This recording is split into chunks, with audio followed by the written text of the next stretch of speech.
Have you ever wondered what it takes to price a job properly? And is there a better theory on how you should price a job? Well, let's take a quick look at arriving at what's called a Bill of Quantities. And a Bill of Quantities is the correct method to arrive at what the costs are for that job. So the first thing to recognise is that a Bill of Quantities is made up of two other bills. That's the Bill of Materials and the Bill of Labour. And each of those has two components to it as well. So what we have is the Bill of Materials is made up of the quantity of the materials, which comes from a measure, and it also is made up of the cost of those materials. So somewhere in the background, whether you do it yourself or you get a merchant or someone to do it, you'll see plans, and the plans are made up like this, and you'll go through, or someone will go through and do a measure and tell you what the quantity of the materials in those plans are. And it will look something like this.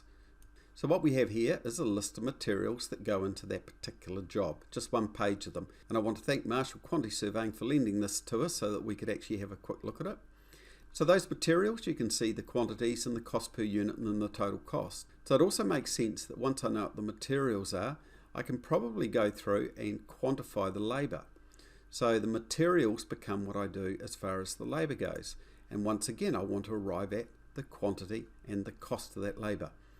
So the quantity of the labour will come from knowing the quantity of the materials that's got to be fitted, and the cost of that labour will come from knowing who's going to do it. So let's work our way back. To know the costs, we need to know each individual task, and we need to know who we're going to put on that task, and we need to know the true hourly cost of each individual that we put on that task. To help me illustrate this, I'm going to use Labour 9. So what you can see on the left here is we're going to put in 212 linear metres of standard paling fence. Using this labour constant down here, we find that we have 438 hours of labour.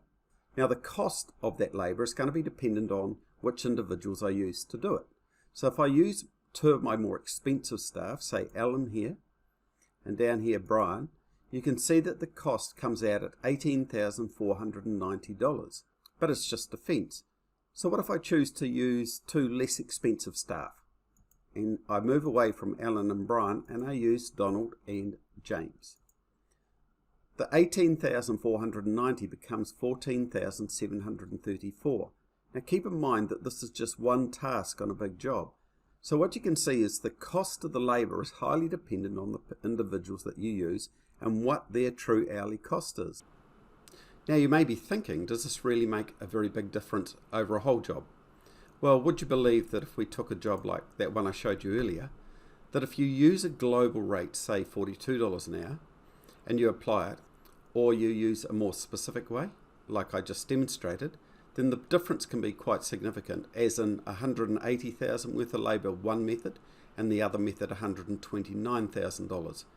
Now that should bother you, and it should also encourage you to want to learn more. To explain this in more depth, we need to look at more lessons. So please subscribe and follow more of my lessons. If you want to know more, here are all the buttons and resources that you need. Just use these links to go places. Don't forget to share this video with friends who you think might need this video.